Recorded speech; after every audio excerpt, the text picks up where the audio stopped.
Good morning, class 4 students. Welcome to this online class. Okay, I'm your English reader teacher, and today we are going to read a new chapter, which is chapter number 1. We are going to read a new chapter from our English reader book. Okay, so students, open your English reader book, turn to page number 5, chapter number 1, from Groves of Spice. Okay, turn to page number 5, chapter number 1, from Groves of Spice. Okay, so this is a beautiful poem or a song which is composed by our Nightingale of India. So this song is basically uh, is mother's song, which is sung to the child, who describe various of pictures, places where she bring her child a lovely dream. Okay, so good morning class 4 students, मैं आप सभी का स्वागत करता हूं इस नए online class में। आज हम लोग एक नया चैप्टर पढ़ेंगे इंग्लिश रीडर की बुक से। मेरे साथ खोलेंगे page number 5, chapter number 1 from groves of spice. Page number 5, chapter number 1 from groves of spice. Okay, so ये जो पोयम है, ये बेसिकली एक पोयम है और एक गाना भी है। मतलब इसको गाना कह सकते हैं या पोयम कह सकते हैं। तो ये जो गाना है वो किसी माँ ने अपने बच्चों को एक मीठी नींद दिलाने के लिए बहुत सारा पिक्चराइजेशन किया है, बहुत सारी बातें करी गई हैं, और फिर उस बच्चे को अच्छी नींद दिलाने के लिए कई सारी बातें, अच्छी अच्छी बातें उन्होंने बोली हैं ताकि उसको एक सपना अच्छा अच्छा आए। ठीक है, इन्हीं सब चीजों को देखते हैं। ये जो पोयम है लिखी गई है हमारे Nightingale of India Sarojini Naidu के द्वारा। ठीक है, चलिए इन्हीं सबको देखते हैं और शुरू करते हैं आज का video lesson.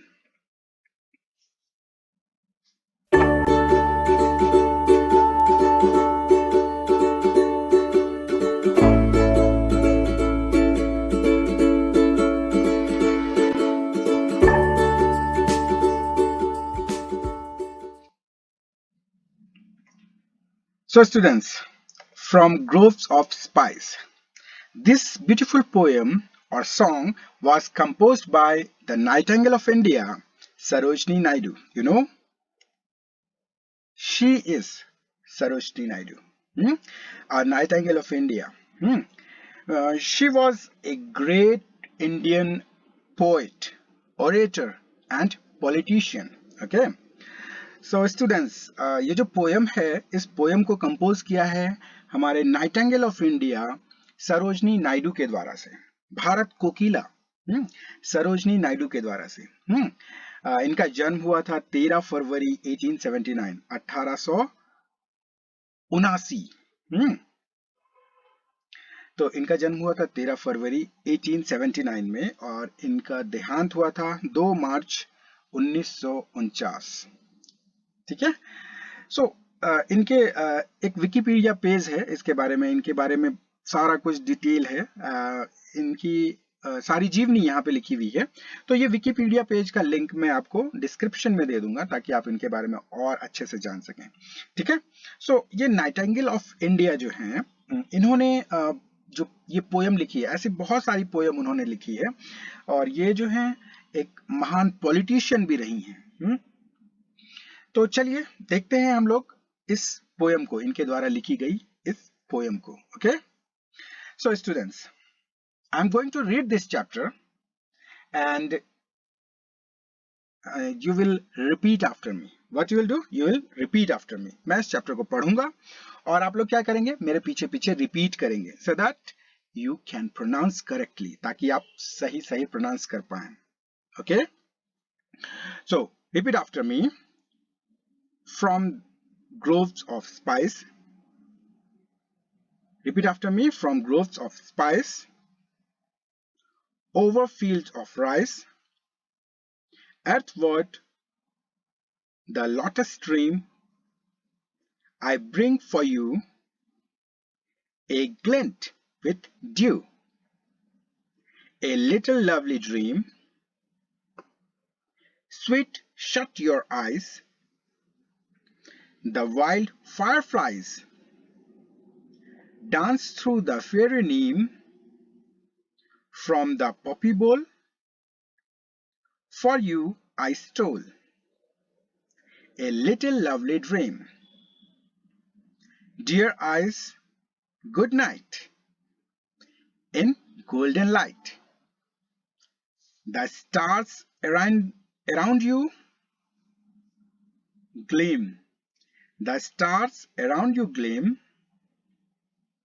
On you I press with soft caress a little lovely dream.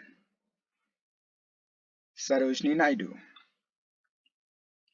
Okay, students. So, students, we read this chapter. Now I am going to explain this chapter. Okay, in Hindi also. So, हम लोगों ने पढ़ लिया है. तो अब मैं इसको हिंदी में explain भी कर दूंगा. In हिंदी में भी इंग्लिश में भी explain करूंगा. Okay. So, listen and watch this video very carefully. Okay. So this poem consists of 3 stanza. इस poem में 3 stanza हैं, देख रहे हैं? 1, 2, 3. Okay. And each stanza ends with the line a little lovely dream. और सारा जो stanza है, इसका जो last वाली line है वो क्या है? A little lovely dream. Last वाली line little lovely dream है. So I'm describing this. Okay, so listen carefully. And if you have any problem to understand, you can repeat this video. अगर आपको समझने में कोई दिक्कत होगी तो आप इस वीडियो को रिपीट कर सकते हैं. ओके, तो देखिए ये पोएम जो है इसमें 3 स्टैंजा हैं टोटल और सभी स्टैंजा में एक लाइन कॉमन है. वो क्या है? वो last line a little lovely dream. देख रहे हैं? ठीक है. So on the first stanza, देखिए फर्स्ट स्टैंजा में पोएट क्या कहना चाहती हैं, सरोजिनी नायडू ये क्या कह रही हैं? The first stanza is mother's description. First stanza जो है मदर का डिस्क्रिप्शन है. डिस्क्रिप्शन क्या चीज है? Where she gathered a dream for her child. She says that she carries a dream from the for the child, not from the, for the child, from the fragrance of spice groves and rice field. She also described a beautiful stream filled with lotus with glisten with dewdrops. Okay, so first stanza में वो क्या कहती हैं?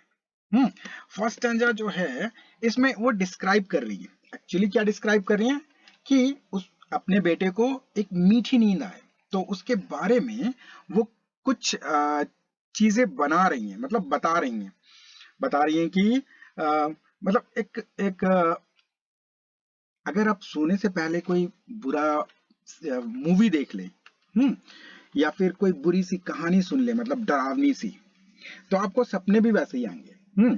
तो इसीलिए इनकी mummy जो है वो एक अच्छा सपना दिलाना चाहती हैं. वो चाहती हैं कि मेरे बेटे को बहुत अच्छी नींद आए. तो इसीलिए वो क्या कर रही हैं? वो एक अच्छी बात बता रही हैं.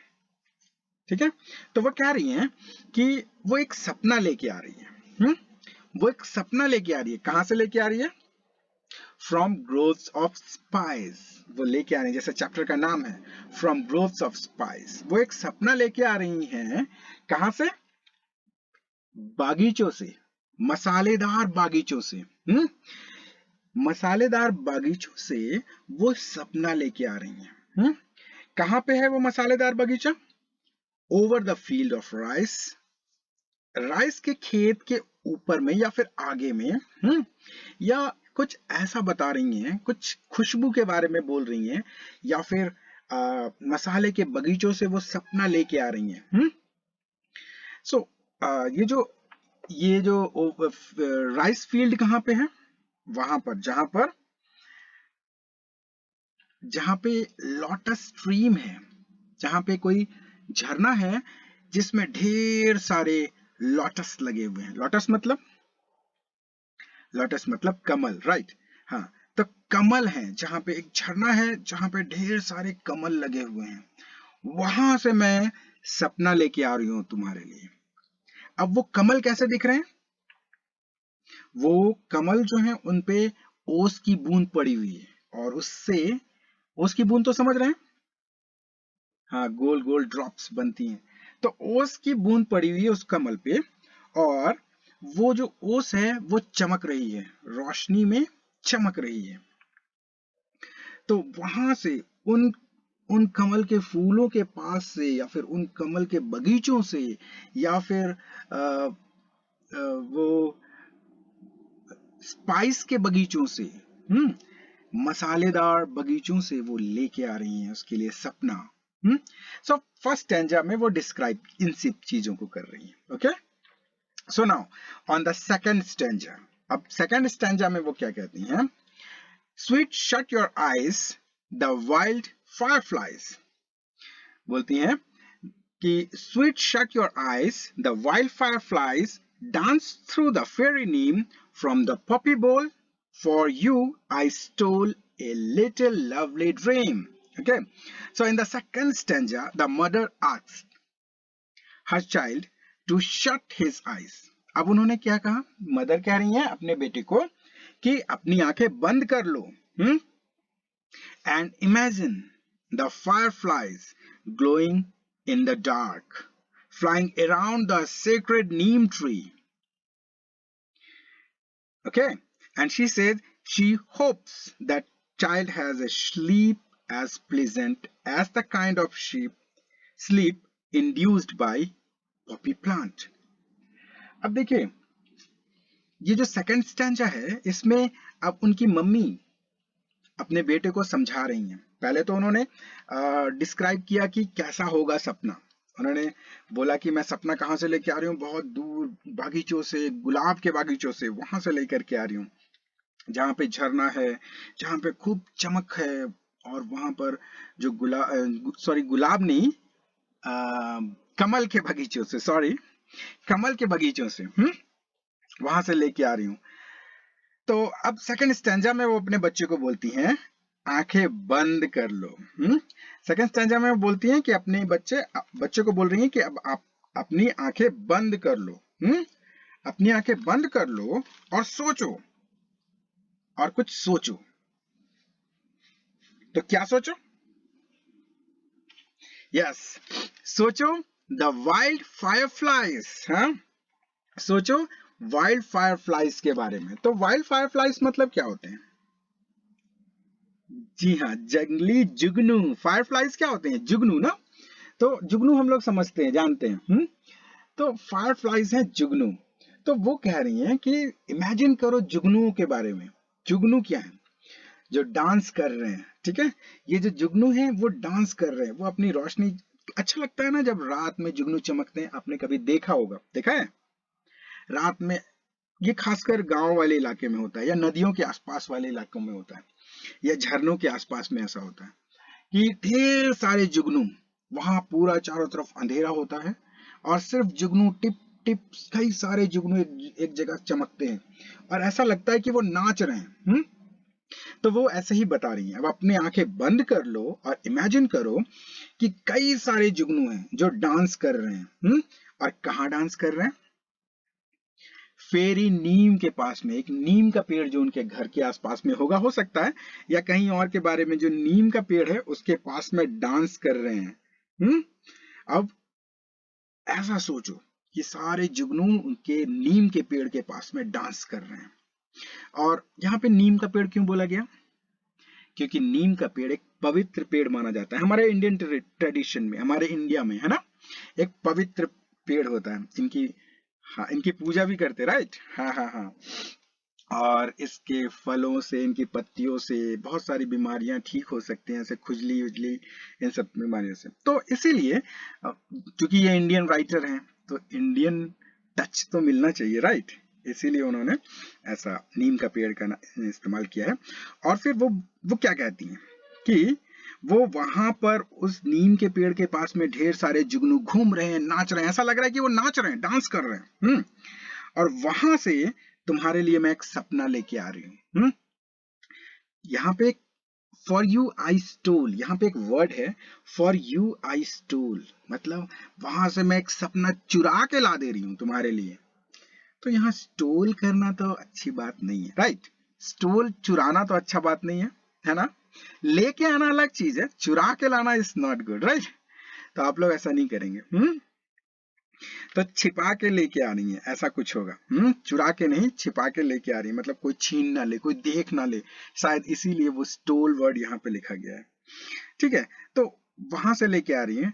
अब यहाँ पे एक बात और लिखी गई है, पॉपी प्लांट। पॉपी प्लांट जो है वो एक मेडिसिनल प्लांट होता है, जिसका उपयोग नींद लाने के लिए किया जाता है, मतलब बहुत गहरी नींद आए इसलिए।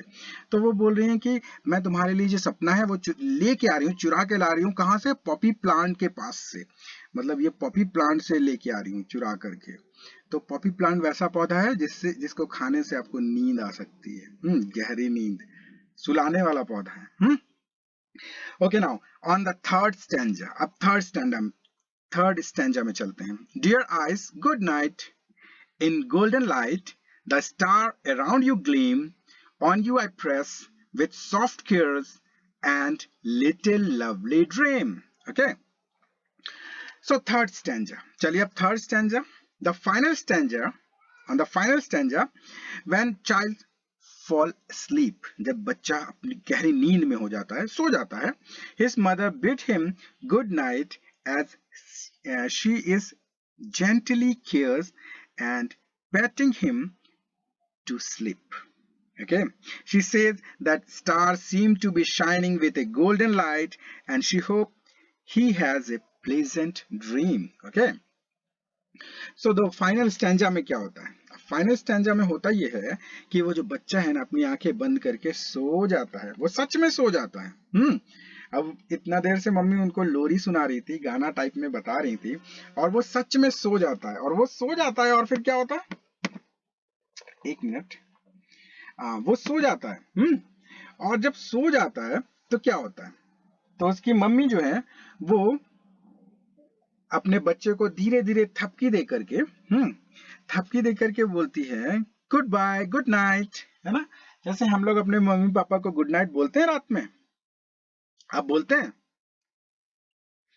यस, अगर बोलते होंगे तो कमेंट में लिखेंगे कि यस हम लोग बोलते हैं, ठीक है? और मैं आपको कल नहीं, परसों की क्लास में आपसे पूछूंगा। ओके, ठीक है? तो ये थर्ड स्टैंजा में बोलती है माँ, उनको लग जाता है कंफर्म ये बच्चा सो गया है, इसीलिए वो धीरे धीरे थपकी देते हुए उसको गुड नाइट बोलती हैं। और वो कहती हैं कि चारों तरफ सुनहरी रोशनी फैल गई है, देखो तुम्हारे आसपास में तारे जो हैं बहुत खूबसूरती से चमक रहे हैं, और बड़ी प्यार से थपकी देते हुए उसको सुला देती है, और वो बहुत प्यार से सो जाता है। और फिर लास्ट में वो कहती है इसी तरह तुम्हें सुंदर सा एक सपना आ जाए और तुम गहरी नींद में सो जाओ। Okay, so I hope you understand this poem. मुझे लगता है कि आपको ये पोएम समझ में आई होगी। एक बार इसको जल्दी से रिवाइज कर देते हैं। कि over the field of rice, a watch of lotus stream, I bring for you a glint with dew, a little lovely dream. ठीक है? स्पाइस के बगीचों से, मसालेदार बागों से मैं आपके लिए एक सपना लेके आ रही हूँ। कहाँ से? ये जो बगीचा है वो है over the rice of field of rice. ये बगीचा जो है राइस फील्ड के ऊपर में या फिर उसके आसपास में है, जहां पर क्या है? झरना है, और इस झरने में बहुत सारे लोटस लगे हुए हैं, मतलब यस, बहुत सारे कमल के फूल लगे हुए हैं। और ये कमल के फूल कैसे चमक रहे हैं? चमक रहे हैं ओस की वजह से, इनके ऊपर ओस गिरी हुई है और उस पे सूरज की रोशनी पड़ रही है, या फिर सॉरी नॉट सूरज की, ये तो रात का समय है ना, तो चांद की रोशनी पड़ रही है और वो चमक रहे हैं, सुनहरा एकदम चमकीला चमक रहे हैं। तो वहां से ये सपना लेकर के आ रही हैं। और उसके बाद नेक्स्ट स्टेंजा में बोलती हैं कि अब तुम अपनी आंखें बंद कर लो और सोचो कि तुम्हारे आसपास में ढेर सारे जुगनू हैं। ये जो हम लोग के घर के पास का नीम का पेड़ है या फिर कहीं का नीम का पेड़ है, वहां पे ढेर सारे जुगनू हैं जो घूम रहे हैं। आंखें बंद करके ऐसा सोचो। और फिर ये जो इनकी माता हैं वो बोल रही हैं कि मैं तुम्हारे लिए वहां से सपना लेके आ रही हूँ। कहाँ से? पपी बोल से। वहां से लेके आ रही हूँ। ये पपी बोल क्या है? एक पौधा है जिससे क्या होती है? नींद आती है, ठीक है। तो वहां से मैं छिपा करके तुम्हारे लिए एक सपना लेके आ रही हूँ, ठीक है, नीम के पेड़ के पास से जहां पे ढेर सारे जुगनू हैं। और जब ये बच्चा सो जाता है तो वो धीरे धीरे थपकी दे करके उसको गुड नाइट बोलती हैं। और आशा करती हैं और उनको ये भी समझाती है कि अब तुम सोचो कि तुम्हारे चारों तरफ रोशनी है। और तारे जो हैं तुम्हारे आसपास चमक रहे हैं, टिमटिमा रहे हैं, और तुमको एक अच्छी सी नींद आ रही है, और इसी प्रकार तुम गहरी नींद में सो जा रहे हो, ऐसा वो बोलती हैं। और फिर उस अपने बेटे को गुड नाइट बोलती हैं, और इस तरीके से उसको अच्छी सी नींद आ जाती है। Okay, so okay now students, मुझे लगता है आपको ये पोएम अच्छे से समझ में आ गई होगी, और अगर नहीं समझ में आई है तो आप इस वीडियो को रिपीट करेंगे, ठीक है। सो योर होमवर्क इज, आपका होमवर्क है question number A, tick the correct answer. आपका होमवर्क है ए, टिक द करेक्ट आंसर। आपका ये होमवर्क चेक किया जाएगा, ठीक है, परसों मैं चेक करूंगा। परसों नहीं, कल ही मैं चेक करूंगा। तो आपको क्या करना है, आपको ये हेडिंग डालनी है, चैप्टर का नाम। चैप्टर का नाम क्या है? यस, चैप्टर का नाम क्या है? चैप्टर का नाम द स्पाइस ऑफ, नहीं, the groves of spice, right. Sorry, the groves of spice. हाँ, तो ये वाली पोएम हेडिंग में डालेंगे chapter number 1 the groves of spice. उसके बाद हेडिंग डालेंगे वर्ड मीनिंग। वर्ड मीनिंग मैं आपको दूंगा। वर्ड मीनिंग के बाद में आपको क्वेश्चन नंबर ए लिखना है, बी लिखना है। क्वेश्चन नंबर ए और बी आपके लिए होमवर्क है, पूरा कंप्लीट उतारेंगे, सारे ऑप्शंस को उतारेंगे, आपको अच्छे तरीके से समझाया गया है। उसके बाद क्वेश्चन नंबर बी, यस और नो, मैंने सारा कुछ आपको हिंदी में डिस्क्राइब कर दिया है, आपको अपने से यस और नो खोज के लिखना है, ठीक है। So your homework is question number A and question number B. Okay. Okay now.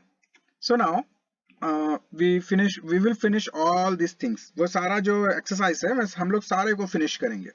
So now let's see the word meaning.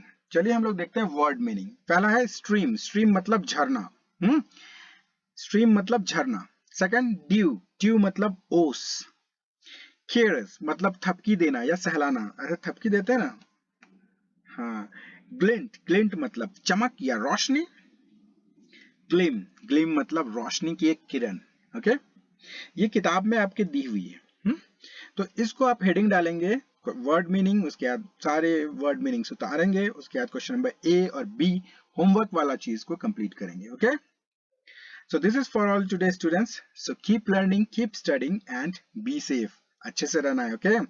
और एकदम कोरोना वगैरह से मास्क वगैरह यूज कीजिए, सैनिटाइजर यूज कीजिए, अपने हाथों को बार बार धोइए। ठीक है, सुरक्षित रहिए। हाँ, okay, bye bye, have a nice day.